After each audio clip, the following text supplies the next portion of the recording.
Hey lovelies, and welcome back to my channel. This week is continuum to last week's video. Last week we talked about subliminals and journaling, which are both very important in the beginning stages of trying to reprogram your mind. If your subconscious mind is really against you changing, you can be doing a lot of things and none of them might be working because your subconscious mind is the driver and your conscious mind is the vehicle. So you can be feeding your mind all sorts of things, trying to start new habits or exercising, and it might feel like nothing really sticks. If you haven't seen last week's video, you can watch it here. I go through each episode and what we're covering in every episode. So the topic for this video is non-negotiables. And the reason for this video is for you to know and be more aware of the things that you need in your daily life. Also the things that you enjoy doing whenever you feel a bit down or it feels like you're not moving forward. We're gonna go through some of the things that I feel were important for me to distinguish and to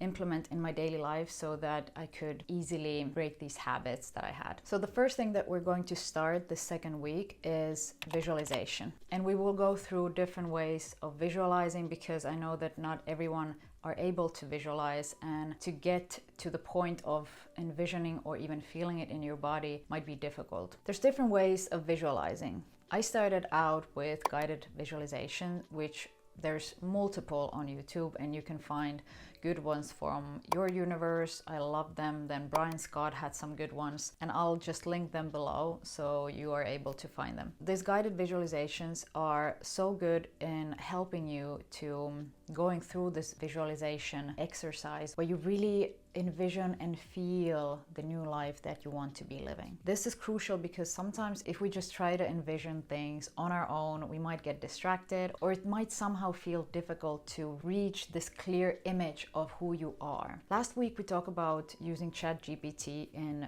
like really building this ideal life for you, and you can always use the ChatGPT text to reread and to feel how your ideal life would feel like in your body, but visualizing is even way more powerful. By going through guided visualization, you're more easily able to just listen to what is being said and go through this guided audio and come out of it trusting also that what you're envisioning is already a part of your reality. I suggest you doing visualization even once a day. You can use guided visualizations on YouTube or you can create your own. What I like to do is I usually use Sonya A's tracks like this one. I just put headphones on, I put this track on and I visualize about 20 minutes. I visualize everything that comes to my mind, how my body feels, how it looks in the mirror, what kind of clothes I'll be wearing, how my nails are done, what kind of hair I have when I look in the mirror. So literally everything to do with myself, like my physical body, and feeling good about what I'm seeing and experiencing. So that is the utmost important thing, is that what you are seeing in this visualization and experiencing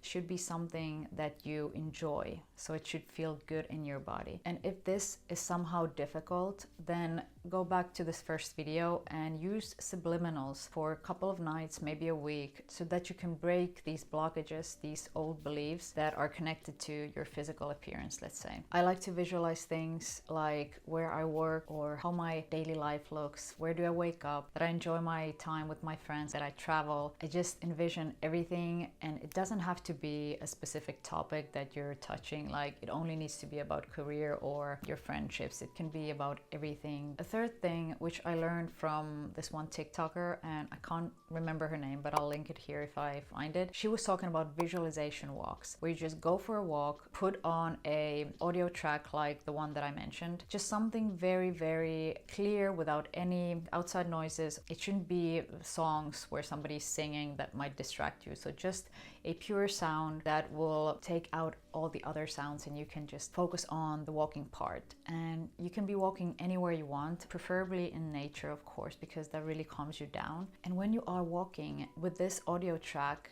you're able to almost visualize your life being a reality. You can almost say that it's like daydreaming, where you're walking and you can envision that you're having a break from your ideal life. Maybe you're an entrepreneur and you just worked the whole morning and then you went on a lunch break for a walk. And you're almost like feeling it in your body. So you're walking, you're envisioning this life for yourself, and it's almost like you get caught up in this new life. There's no stress about anything. it's just a moment for yourself, and it's more easier than maybe laying down and being still if meditation is not something that is either accessible to you or something that you feel like you're able to do, because when we start meditating it feels really difficult to do, almost impossible, and we might not really reach this visualization point if being still or meditating doesn't feel right or good in our bodies. So having these walks are, I would say, more accessible way for you to be able to visualize things without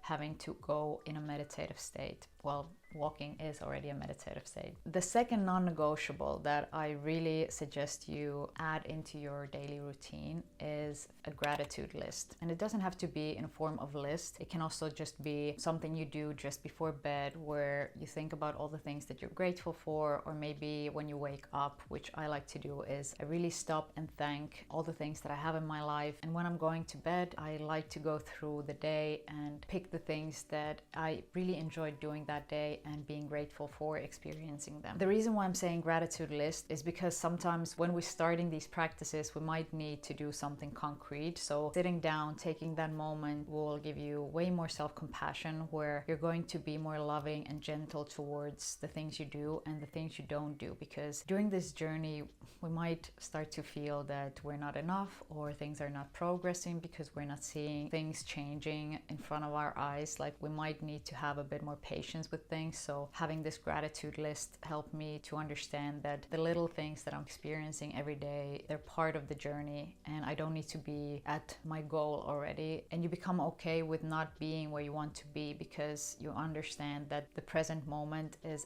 equally as important as the future. Also, if you're having a bit of a bad day, writing this gratitude list hugely decreases your negative emotions. So this is a great way to clear out those negative thoughts and feelings that you might have about something. It can do wonders in being more grateful for what we have and accepting where you are. It will also just really raise your positive outlook on life. You start to understand the simplicity of beautiful things and happiness. If we're always pacing to be somewhere else and trying to do the next thing and thinking about all the things that we're not doing, just being stressed about it, we're not even seeing the progress that we're making. And if we never stop to look at where we are, even when we reach our goals, you will be looking ahead again, and you will never be able to stop and enjoy the moment and experiences that you have right now. Then the last thing, which I think this is important for the days when we don't really feel 100%, when we don't feel like doing this challenge, or we don't feel like getting out of bed, just overall feeling murky and just gloomy about our life or our goals or the things that we're trying to reach in our lives. A super important thing is to create a dopamine list. A dopamine list is a list where you write down all the things that bring you joy, such as exercising. It can be painting, it can be listening to music, reading a book. You can create this on Pinterest or just on your notebook. And obviously, you know, some days are more difficult than others. For example, on my list, I added things like being in nature or exercising, which I know will definitely elevate my mood, even on the days when I don't feel like doing that. But whenever I do these things, I know that I will feel better. And I want you to look at the list whenever you're feeling a bit, you're not feeling 100%, you're not feeling like yourself during that day. Look at your dopamine list and pick 1 or 2 things to do and just focus on that. Don't focus on this challenge. Don't think about the things that didn't go well or didn't go as you planned. Just focus on feeling good and feeling joyful in that very moment. And that's what the dopamine list is for. So this was the second week of the series. I wish all the best for this week, and I would love to hear what kind of things you learned after last week. Hopefully you stayed till the end, and I'll be seeing you next week.